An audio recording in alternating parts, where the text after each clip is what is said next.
Jack Sparrow adalah sebuah karakter fiksi dalam sebuah film trilogi Pirates of the Caribbean, seorang bajak laut yang eksentrik, cerdik, dan seringkali tidak dapat diprediksi. Tapi tahukah kamu kalau Jack Sparrow itu terinspirasi dari kisah nyata seorang bajak laut? Menurut penulis Giles Milton, Jack Ward adalah inspirasi bagi Jack Sparrow pada film Pirates of the Caribbean. John Ward atau Birdie juga dikenal sebagai Jack Ward pada awal abad ke-17. Ia tampaknya lahir sekitar tahun 1553, mungkin di Faversham atau Kent di Tenggara Inggris. Tidak banyak diketahui tentang kehidupan awal Jack Ward. 1585, terjadi konflik antara kerajaan Inggris dan kerajaan Habsburg Spanyol yang disebabkan oleh persaingan ekonomi dan perbedaan keyakinan. Inggris yang saat itu berada di bawah pemerintahan Ratu Elizabeth I adalah negara Protestan, sementara Spanyol adalah negara Katolik yang fanatik di bawah kepemimpinan Raja Philip II. Perbedaan ini memicu ketegangan, terutama setelah Elizabeth I memberikan dukungan kepada pemberontak Protestan di Belanda yang melawan pemerintahan Spanyol. 1588, Spanyol berhasil memukul mundur armada Inggris.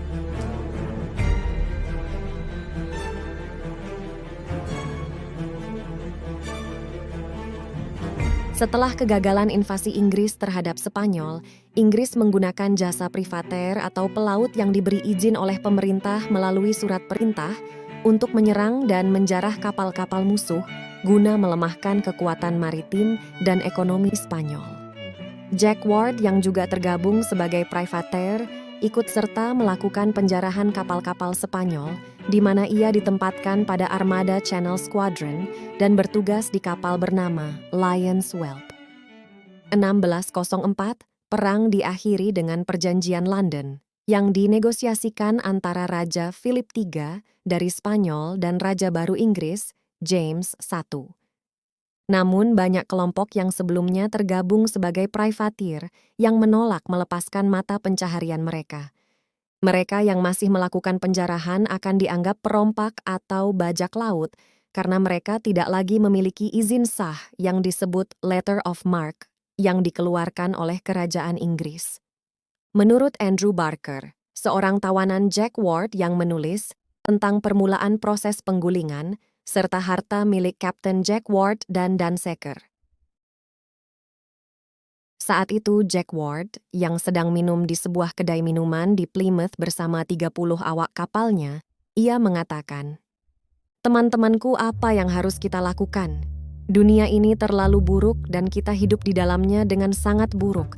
Kita di sini hanya minum air dan makan daging asin milik raja tanpa diberikan uang untuk membelikan kita sedikit gandum. Ketika kita berlabuh, berpestalah, makanlah, dan bersenang-senanglah dengan biaya dari kantong masing-masing.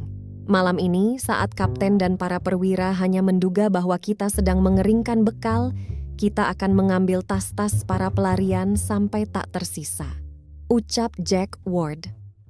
Ketidakpuasan dengan pembagian jarahan membuat Jack Ward dan krunya membelot dari peran mereka sebagai privateer dan memutuskan untuk menjadi bajak laut seutuhnya. Jack Ward dan rekan-rekannya meninggalkan keanggotaan privateer dan mencuri kapal kecil dari pelabuhan Portsmouth. Rekan-rekan Jack Ward memilihnya sebagai kapten, salah satu kejadian pertama kalinya bagi bajak laut untuk memilih pemimpin mereka sendiri. Mereka berlayar menuju ke Pulau White dan menangkap kapal yang dikabarkan membawa harta karun para pengungsi Katolik Roma. Namun dugaannya meleset, kapal itu kosong dari harta karun. Jack Ward yang tidak menyerah kembali berlayar dan kali ini Jack Ward menangkap kapal Perancis yang jauh lebih besar. Tidak hanya sampai di situ, keberhasilan Jack Ward kembali lagi saat ia berlayar menuju ke Mediterania. Ia mendapatkan kapal perang Belanda dengan 32 senjata yang ia beri nama The Gift. Jack Ward memulai kembali perjalanan ke Mediterania yang pada akhirnya membawanya ke Aljazair. Kedatangan Jack Ward ke Aljazair merupakan sebuah titik balik dalam karirnya Ia disambut dengan baik oleh penguasa lokal Sultan Tunisia, Usman Dey, yang menghargai keterampilannya dalam berlayar dan berperang di laut.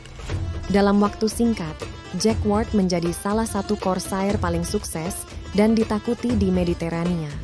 Ia berhasil menjarah banyak kapal Eropa dan mengumpulkan kekayaan besar.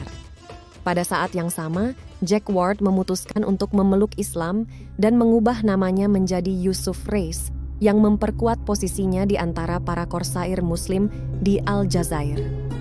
Jack Ward terus menyerang kapal-kapal Mediterania yang pada akhirnya memimpin seluruh armada corsair.